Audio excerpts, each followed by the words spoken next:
So you can start the meeting. Yeah, so I would call this meeting to order. I'm Greg Olson. I'm the president of the Board of Trustees for the Cincinnati Hamilton County Public Library. I'd like to welcome everybody here, but I also like to share that we will be going on, we're going to do a roll call here. Molly, would you do the roll call of the trustees that are currently in attendance? Mr. Hendon. Here. Ms. Lewis. Yes. Mr. Olson. Here. Ms. Redmond. Here. Thank you. All right, so at this point in time, I'd like to move us into executive session. So you want Second. Okay, I have a second. Second. Okay. All. Mr. Hendon. Aye. Ms. Lewis. Aye. Mr. Olson. Aye. Ms. Redmond. Molly, do you want him to read the statement? Yes, if you want to say why we're going to executive Okay, session. so I move that the board enter executive session under ORC 121.22, parentheses, capital G, and parentheses 3, to confer our attorney concerning disputes involving the library regarding pending or imminent court action. And I'd like to ask, well, we've already done the Yeah, motion, we've so done that, thank you. so. And following the executive session, well, I'll move to the board to exit the executive session too. Okay. Thank you. Again, I'm Greg Olson, Stack 'em. and I'm the president of the Cincinnati Hamilton County Library, and I am going to move for that we come out of executive session. Do we have a second? Second? And I'll let Molly do a roll call. Mr. Hendon. Aye. Ms. Lewis. Yes. Mr. Olson. Yes. Ms. Redmond. Aye.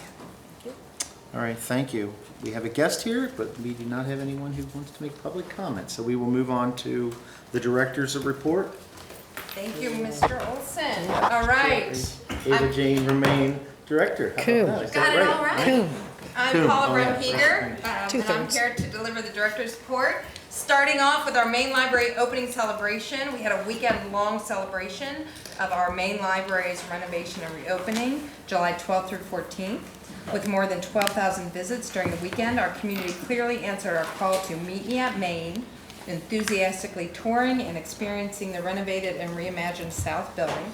The action-packed schedule of activities included musical performances by Lucky Diaz and the Family Jam Band, Soul Pocket, and the P.N. Everson Price and the All-Star Band.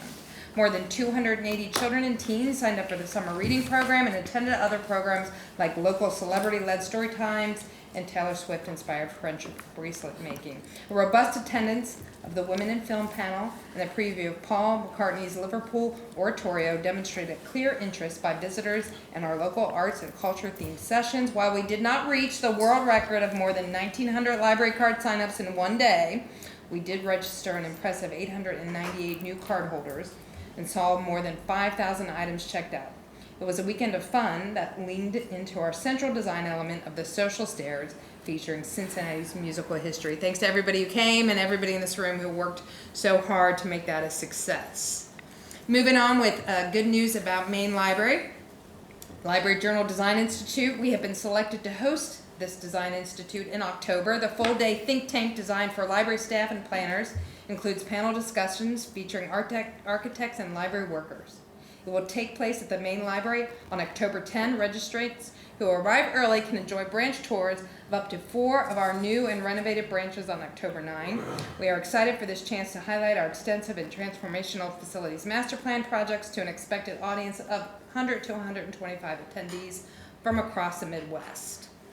University of Cincinnati Conservation Lab Agreement. So this past December 2023 marked the 12th anniversary of the signing of our MOU with the University of Cincinnati Libraries, creating the Conservation/Preservation Lab. The long-standing collaborative work of the lab has focused on preserving and conserving the collections of our two institutions. It's been a success and has grown into a resource for our entire region.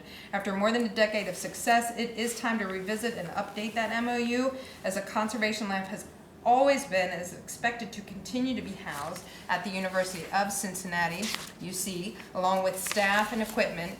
A major element of the updated MOU is to move to having all staff of the Conservation Lab be employees of UC libraries. Currently, there's a split of employment. A portion of the staff, including the lab manager, are our employees. Simplifying the employment structure will streamline the operations and provide consistency for staff. UC libraries will budget accordingly for staffing costs, and we will continue to support the lab through direct payments for work and services. All staff will continue employment with the lab as part of the MOU update. We will revisit the MOU on a regular basis going forward, and the new model will operate as a pilot for 3 calendar years, 25 through 27, under this new agreement, and we expect it to be successful and continue to operate beyond the pilot period.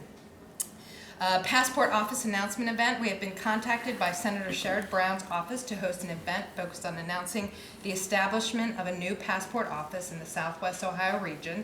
The event is planned for August 26th with the announcement about the upcoming passport office starting at 8 a.m. A passport awareness event will follow.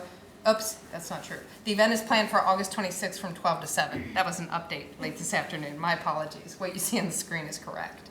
Upcoming presentation and conference attendance later in August. Molly, our Chief Finance and Facilities Officer, and I will be presenting collaborative budget as part of the Ohio Libraries Council New Director Series. In October, I'm planning to attend the Urban Library Council Annual Leadership Forum in Philly, and the theme for that is Trust, Transformation, and Tomorrow. Closing out my report here, you see the library closing schedule for 25. And then that is followed by correct board meeting dates for 25. When I first sent those out, I had looked at 2026. So if the board could please correct their understanding, and everything will start at 4:30. Thus ends my report. Mr. Olson. Thank you. Thank you very much, Paula. We So do need them. we do need to approve the days off, correct? Yes. Okay, so you want to do a roll call, or do we do a motion?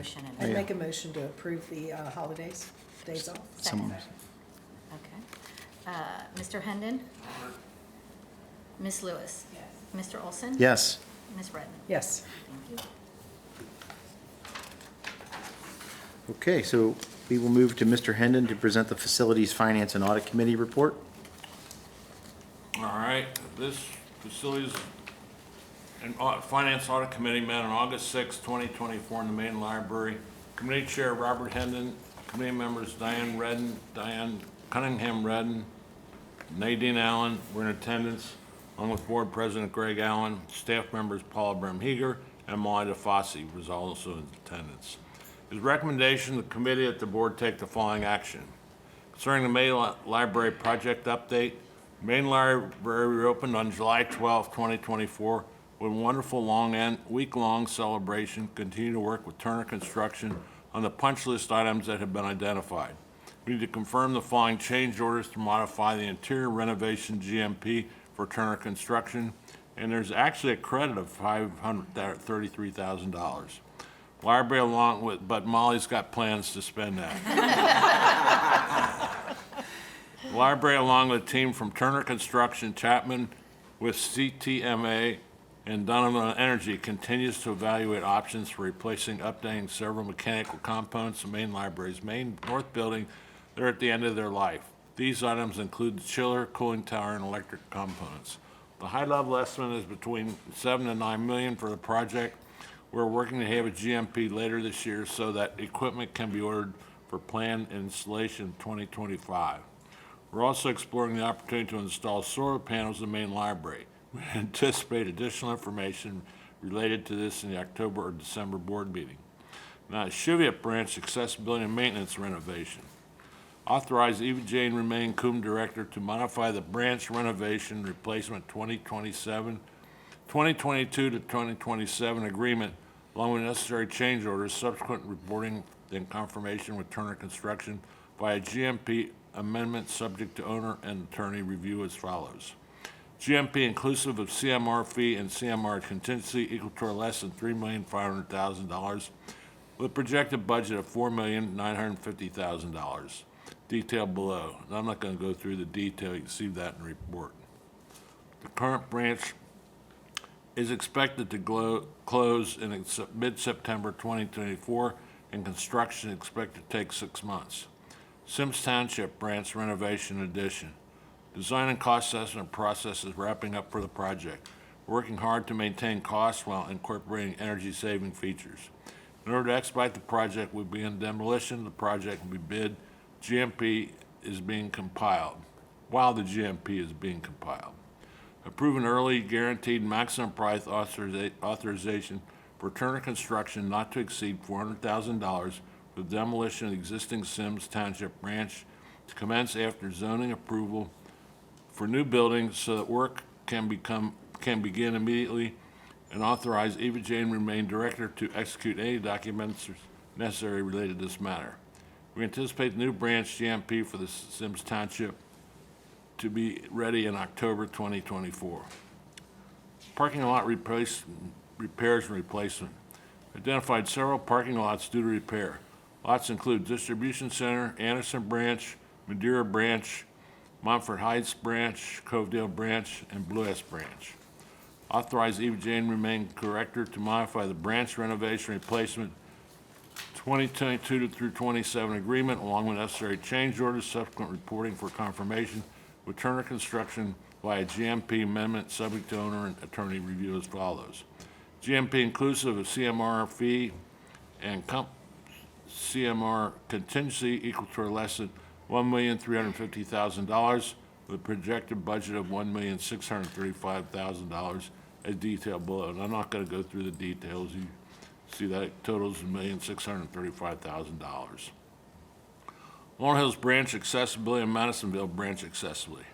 The library has received most of the documents and closeout items, but we have been waiting for Megan Construction.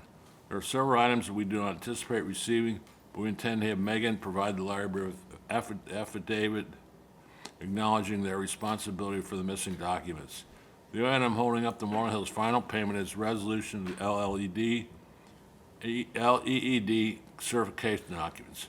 And I confirm the following change orders to modify Laurel Hills branch access for project formation.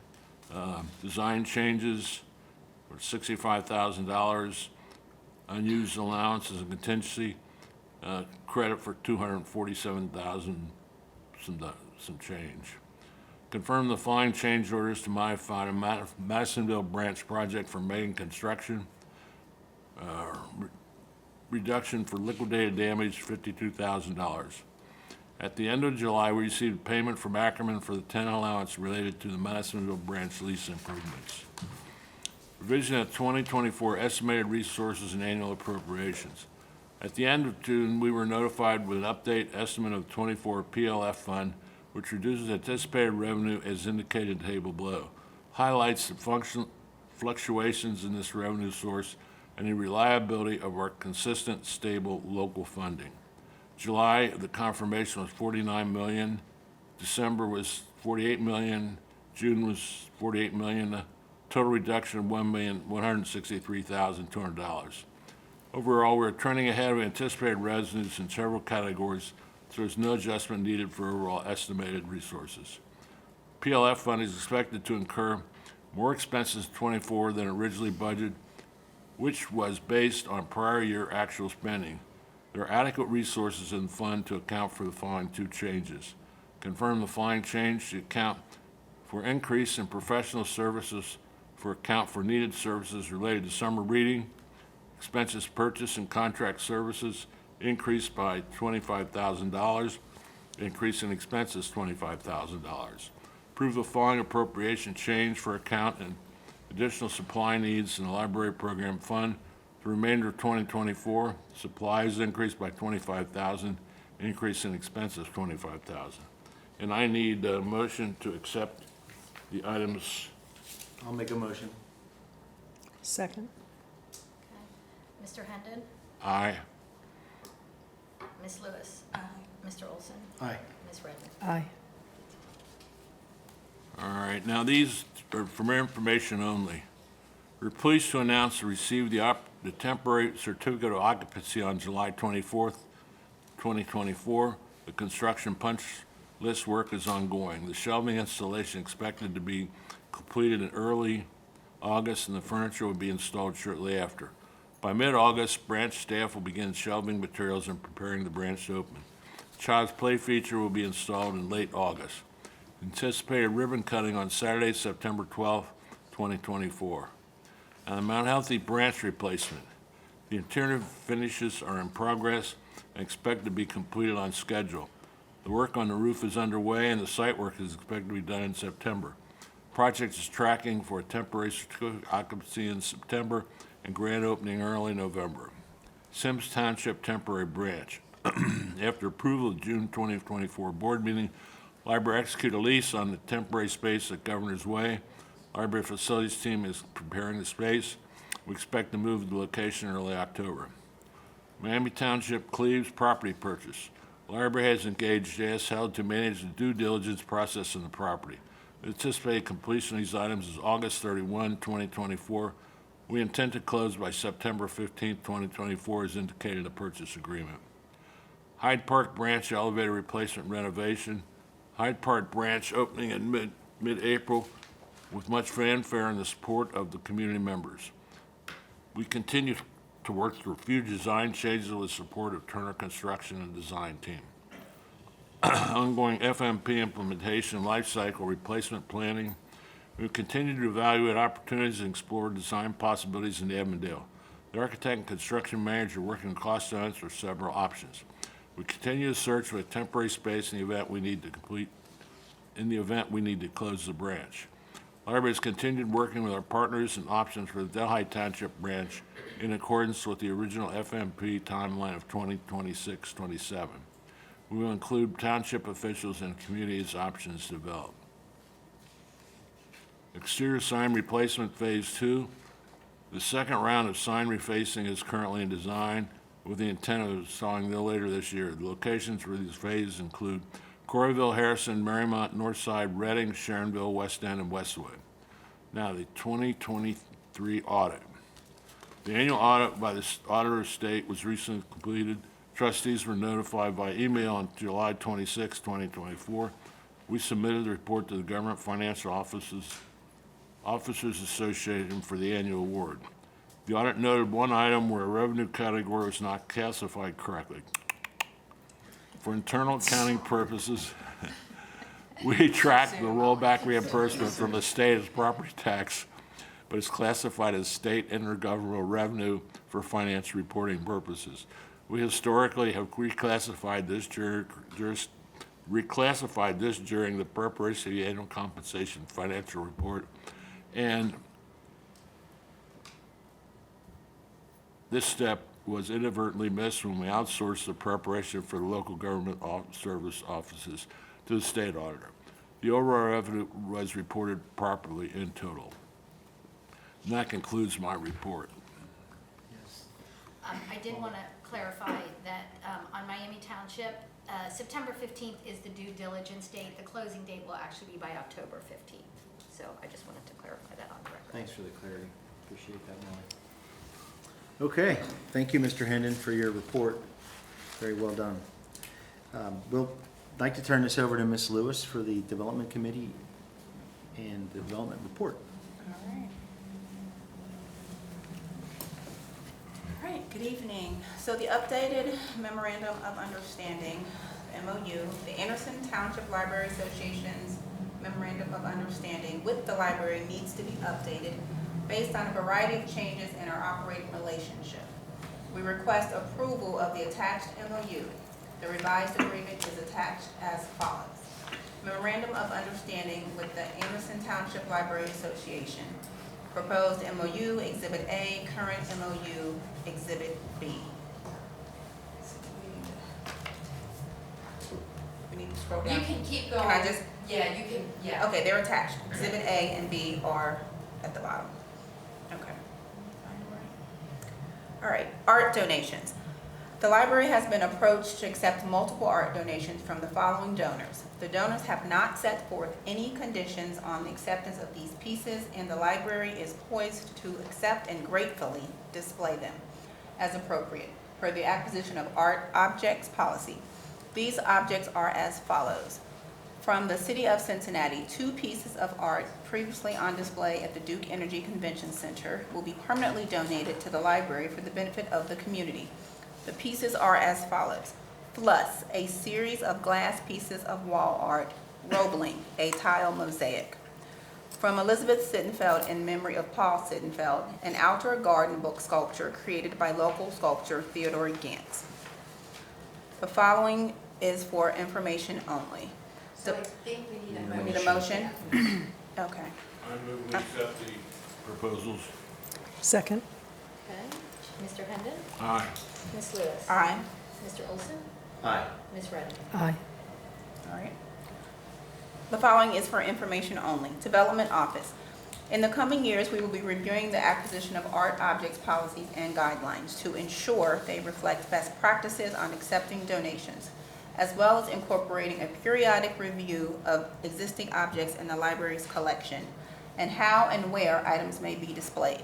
The library was the grateful recipient of a significant gift from an anonymous donor through the Greater Cincinnati Foundation. The Library Foundation. The Library Foundation recently celebrated its 20th anniversary in a significant milestone of its endowment valued at more than $19 million.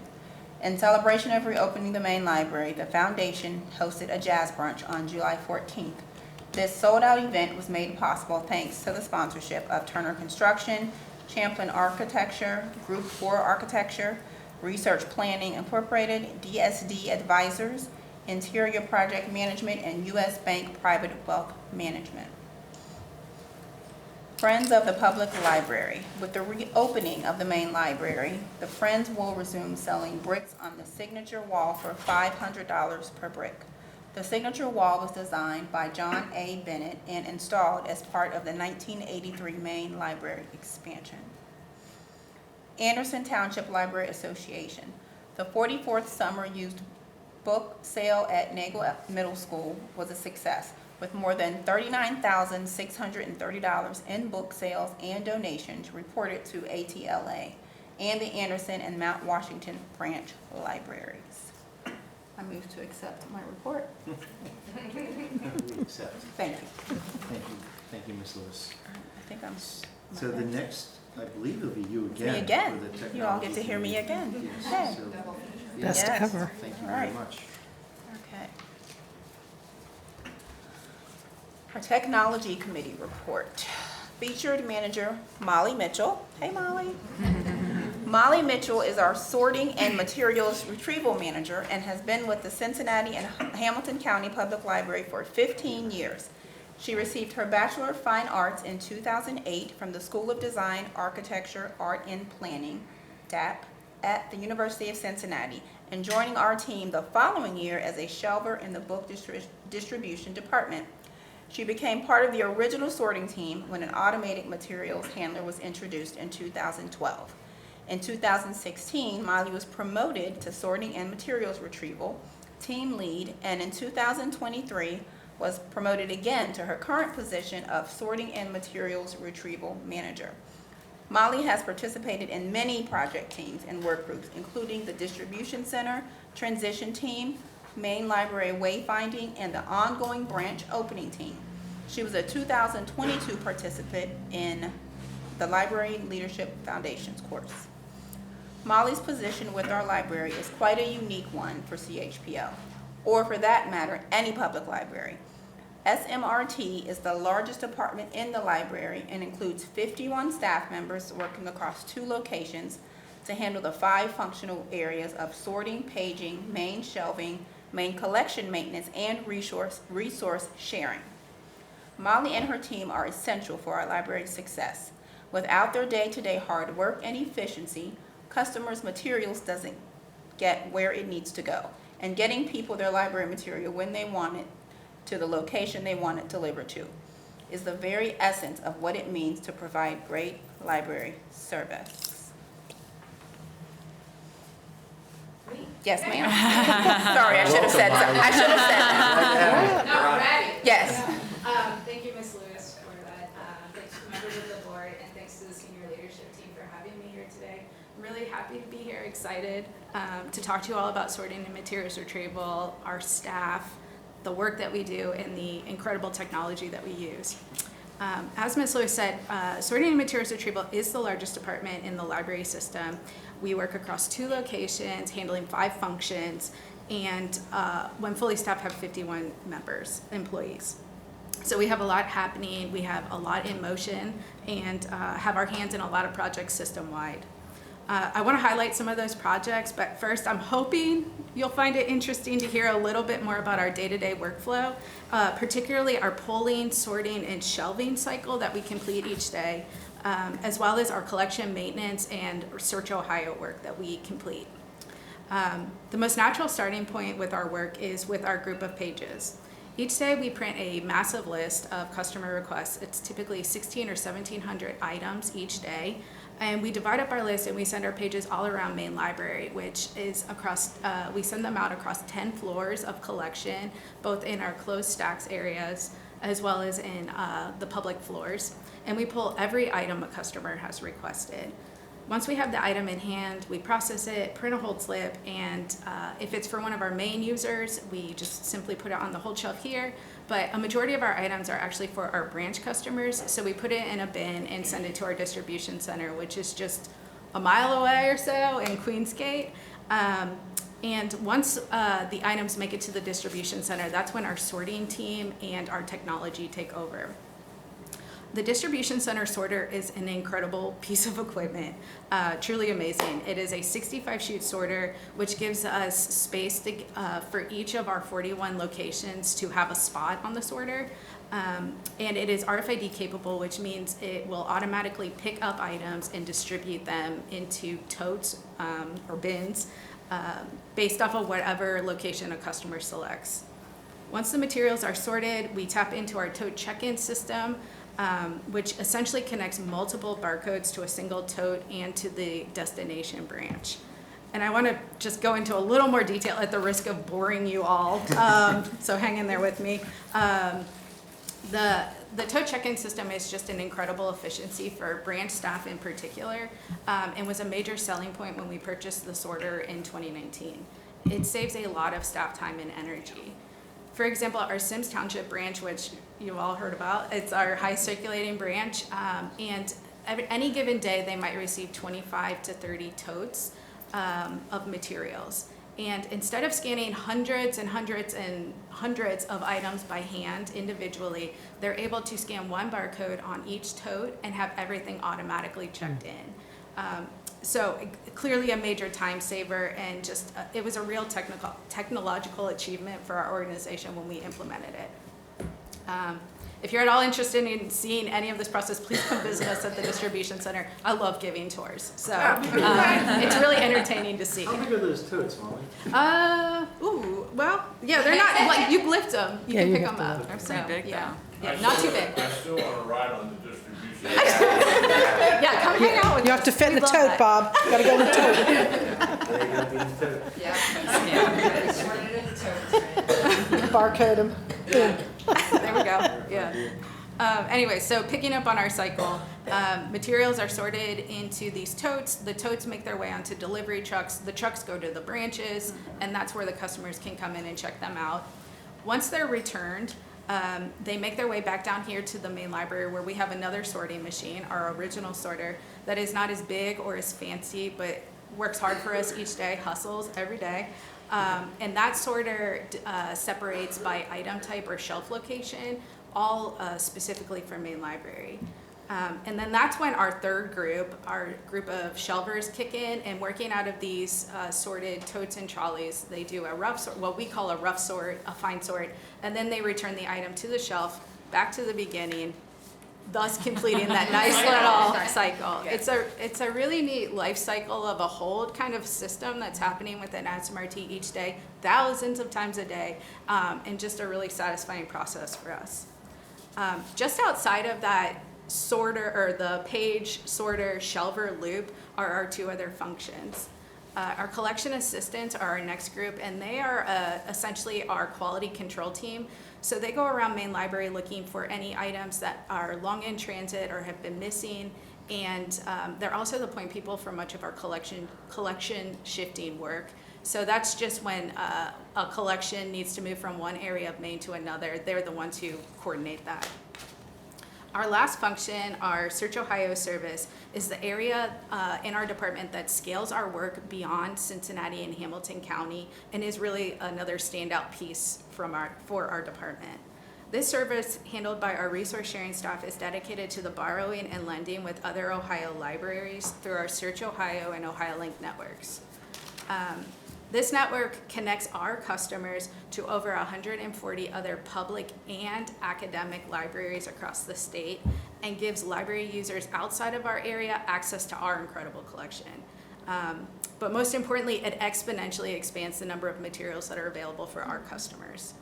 Each year, we borrow and lend over 100,000 items through this service, and it's an incredible piece of our department.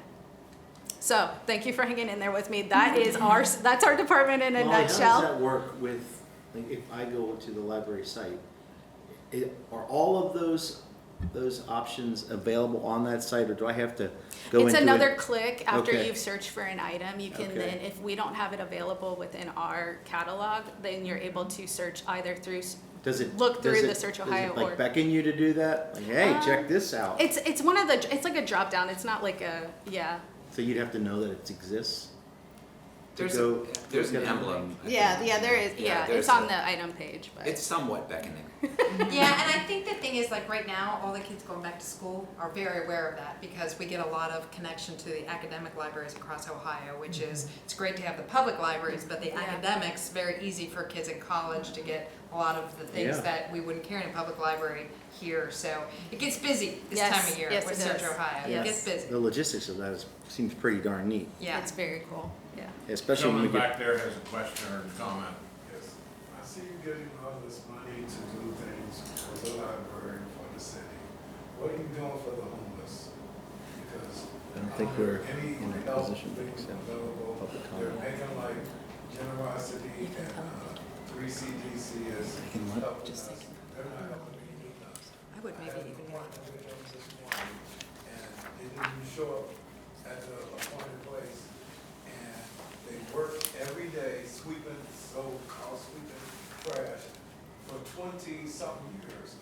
I have voluntarily cleaned with or without gloves on these hands, and have worked every day, even on the Sabbath day. And I don't appreciate the city getting all this kind of money and not giving me a dime, thank you. And also, the housing situation, I have spent government money on motels, and I have been harassed by a Holiday Inn on 7th and Broadway by one of the workers, and she slanderized my name, saying I'm on crack. I don't do drugs, alcohol, I don't sleep around, and I don't just take medicine. Well, thank you very much for your public comment, I do appreciate that. Okay. So we're gonna, They're out of order, Good. they don't know hospitality. Thank you. well, I'm sorry, sir, but we don't, this isn't actually time for public comment, but I wanna thank you for the remarks. Karen, And we do have to move on to the rest of our agenda. thank you. Karen, I think you have one more Security element. update. For several hours, on the first day of main library grand reopening, services related to the integrated library system, such as searching the catalog and checking out items, slowed significantly. Working with our vendor partners, we discovered that there were bad actors flooding our website and causing usage on servers to spike to capacity. Once discovered, we were able to geo-block the regions from which the attacks emanated, Russia, China, and Singapore, as well as block certain specific addresses. The result of our vendors' actions was the full restoration of services. It's quite a day. Wow. Thank you. Holbrook and team were on the call well into the evening trying to work through that. Yes, Thank you for your service on that. yes. Okay. I think that, Okay, thank you, Ms. Lewis, I appreciate it. I think now we'll turn it over to Ms. Diane Redden Cunningham for the operations report. Thank you, Mr. Olson. Operations report, this was compiled by Kathy Bach, Public Services Director. Hours update at several locations. Beginning July 17, Wednesday evening hours at 29 locations have been extended. These locations now close at 8 p.m. rather than 6 p.m. Since that date, we have had 3,057 visits to these library branches during the 2 hours when they would have been closed prior to this update. This change is part of our ongoing efforts to better serve our community by offering convenient and consistent hours for library access. We believe that these new hours will allow for greater flexibility and increased usage of our library resources, particularly meeting rooms. We will evaluate the impact of operating hours regularly, utilizing door counts and other relevant statistics to assess their effectiveness for meeting community needs. These extended evening hours also reflect the similar evening hours available prior to March 2020. Post-pandemic, we made 10 a.m. the consistent opening time across the system rather than staggering opening with some starting services at noon, as had been the case pre-pandemic. Ms. Redden, I would ask for just a quick moment of personal privilege to ask if we can alter the agenda for a second and do the vote around the consent agenda now, because I think Ms. Lewis needs to leave and we need a forum to do an action. So if we can do, just briefly. Of course. We can do the motion Consent. for the consent agenda in the vote. Okay. Can I have a motion?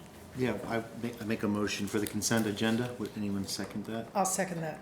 All in favor? Aye. Thank you. Okay, so now I would ask that Ms. Redden continue with the information report. Back to the operation items. Automated external defibrillators, AEDs, installed. We have installed our second round of automated external defibrillators, AEDs, at 17 of our library locations. These AEDs are public-facing, making them available for use by both the public and staff. Studies have shown that increased access to AEDs significantly boosts the likelihood of saving lives during cardiac emergencies. The units we have selected surpass industry standards and are designed for ease of use, making them highly effective in emergencies. Certified Cintas technicians have installed AEDs, and ongoing monitoring and servicing will be handled by both our public safety team and Cintas. This initiative underscores CHPL's unwavering commitment to creating safe and welcoming environments for everyone. This addition will make a significant difference in enhancing safety at our locations. As an aside, I was at a dinner about a month ago and a gentleman arrested. They quickly cleared the area. He was given manual CPR, and about a minute later, the AED arrived. By the time EMS arrived, about 6 minutes later, he was giving us a thumbs up as he left. So they are worth Their investment. installing. Yep. Absolutely. Kathy and the security team have been working close with Molly to do that in a phased approach, because we have a lot of them, but we are well on our way to That's having- great. Yes. Yes. Catherine C. and Thomas E. Hunefeld Story Center opening weekend. Opening weekend at the new Story Center was fun and engaging. Staff working in Main Library 2 South conducted 37 interviews with customers covering their reactions to the renovation and their history visiting the main library over the years. We created a short montage of the interviews, which is available on YouTube. The gallery in the space consists of 5 interactive screens with several online exhibits and was popular with visitors. Over 380 interactions with these screens exhibits took place over the opening weekend. Annual Educator Night. Educators from around the area joined CHPL staff for an after-hours back-to-school night at 4 locations: the main library, Loveland, Madisonville, and Reading branches. They learned how the library services and collection can help for the upcoming school year. Over 20 school districts were represented. Events and lifetime learning. Summer reading was very successful this year. The change to our summer reading format was well received, and staff worked hard creating safe, welcoming spaces, getting to know the young people, and connecting them with books that inspire kids and teens. The program ran from June 1 to July 31st.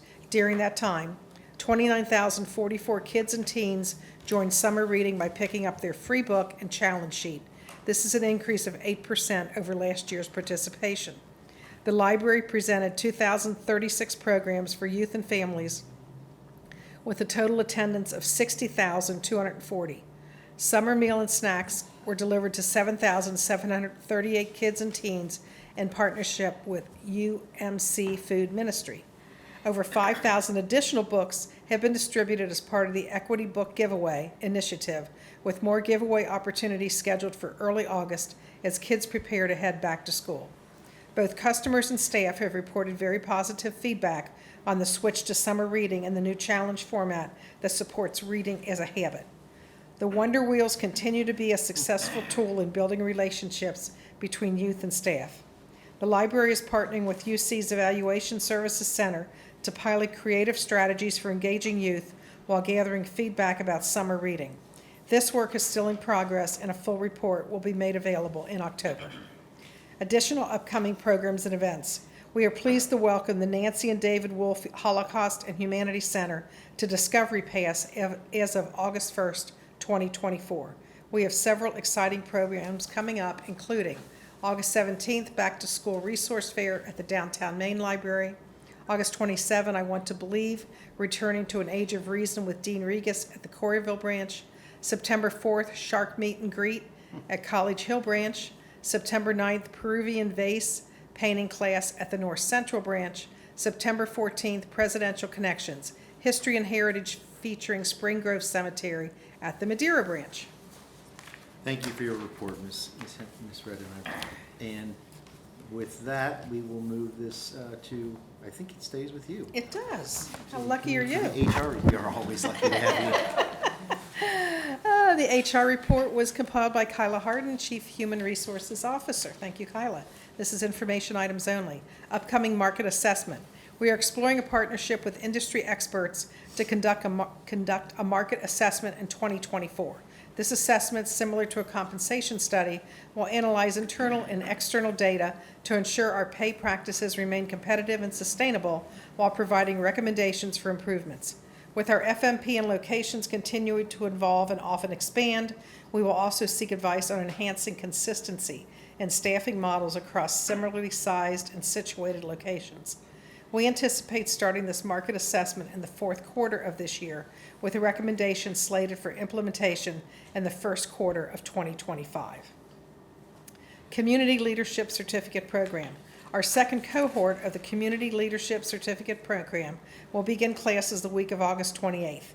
We are excited to announce that 6 staff members have been selected to participate in this library-funded program that, in partnership with Cincinnati State, creates new paths for advancement for staff who do not currently have an MLS or MLIS degree and are passionate about leading others in public service.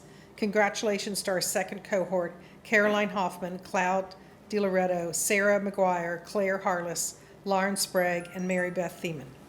This group will be joining our current cohort of 10 staff who are now 1 year into the program and doing a wonderful job of leading the way and setting a strong foundation for our future cohorts. We have seen great success in the inaugural year of the CLCP. Since August 2023, 1 staff member has been promoted into a senior branch manager position. 3 staff have been promoted to branch managers. 2 staff have received promotions to higher graded positions with greater levels of leadership responsibility, and 2 staff have applied and been selected for locations that best serve their current professional development interests. We look forward to continuing to support our staff through the CLCP and this program's continued success in developing library leaders. Metro Monthly Pass Discount Program. The library is now partnering with Metro to offer discounted monthly passes to all staff. An electronic purchasing option was created to let staff download an app to purchase this pass monthly. Staff communication with details and instructions on participating has been sent out, and we already have close to 50 staff who have signed up to participate. Thank you to Trustee Harding for helping to bring this benefit forward, and to our partners at Metro for making this opportunity available to our staff. Staff Morale Team. Backed by popular demand, the Staff Morale Team created a summer reading program for staff. 125 staff members joined the online summer reading team to participate in weekly connection conversation. The staff morale facilitated conversations about well-being, food, brain games, team building, local finds, books, movies, TV shows, trivia, and songs of the summer. To mirror the public reading program, the staff morale team also created a bingo sheet that, once completed, would be entered into a raffle. Thanks to all staff who participated in this fun, and to our staff morale team for another summer of fun and engagement. That concludes my report, Mr. Olson. Thank you again, Ms. Redden. So I think we're going to turn this over to Mr. Hendon for the Strategy Committee member or meeting. Strategy Committee. There you go. All right, this is from Michelle Matthews, Diversity, Equity, Inclusion, and Engagement Director, and Tara Kressler, Assistant Public Services Director. Now, the items, Denison Culture Survey. In the fall of 2020, the library worked with Denison Consulting to conduct a culture survey of our staff, which took place in January, February of 2021. As we approach the 4-year mark since that survey, we are again contracting with Denison to conduct another culture survey in January 2025. The survey will consist of the same questions of 2021 survey. slightly more than 50%, 436, where current staff were hired here, current staff were here during that 21 survey. We aim to compare the results from 2021 survey to the present. Staff feedback has been vital in guiding many of the initiatives undertaken since 2021. Over the next several months, we review the 2021 survey results, how to communicate updates and changes our library has made in response to its valuable staff feedback. Now, Hamilton County Jobs and Family Services Pilot Program. Over the last several months, the library and JFS have been discussing a pilot program to offer JFS services at the library. Starting August 6th, continuing the first and last Tuesdays of the month for the rest of 2024, JFS will be on site at the main library's north building from 10 a.m. to 3 p.m. Hamilton County residents will be able to check on the status of a case, apply for benefits, and ask questions from JFS staff. We are excited about the potential of this collaborative for the community. Men's mental health event. Congressman Greg Landsman, his staff, and the CHPL joined forces to plan a men's mental health forum to be held at the main library on August 10th, 2024 from 11 a.m. to 3 p.m., beginning one of the first large-scale events in the renovated South Building. The event will start with a panel discussion led by mental health professionals on the social stairs. Breakout sessions roast on such topics as breathing exercises and making art will follow, along with complimentary lunch in the tower room. Resource tables featuring social services and government services will be on 3 South. Congressman Landsman and his team are looking at the event as a pilot project and hope to continue with a women's mental health forum. Now, Disability Pride event. The library celebrated Disability Pride in July and developed an event titled Pride, Nothing About Us Without Us, which was held on July 27, 2024 at Deer Park Branch Library. In partnership with the Independent Alliance, formerly Center for the Independent for Living Operations, 10 community organizations connected guests with services including housing opportunities, Made Home Equal, UC Health, NAMI Southwest, Hamilton County Development of Disability Services, and living arrangements for developmentally disabled. Guests participate in an open mic session to share stories of their living experience, sang, read, and poetry, and asked questions about concerns. Breakout sessions including You Know Rights, Why Vote, and methods and resources to prevent housing discrimination. More than 50 guests attended the event. Century of Charter. The Cincinnati Charter Committee of Greater Cincinnati is celebrating the century of charter government with 6 months of programs to cover the highlights of the past century. The Charter Committee was founded in 1924 to establish a unique local political party. Under the leadership of Murray Seasongood, who later served as mayor, the new charter dismantled the boss form of corrupt government, created a city manager form of government, established civil service, implemented proportional representation, and established several separate boards and commissions. 3 other programs are at library locations: Walnut Hills, Price Hill, and Main Library.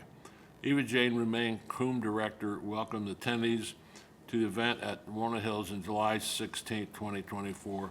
Main Library staff lent expertise in local history, providing historical documents. The event was well attended. Urban League Small Business Development Center.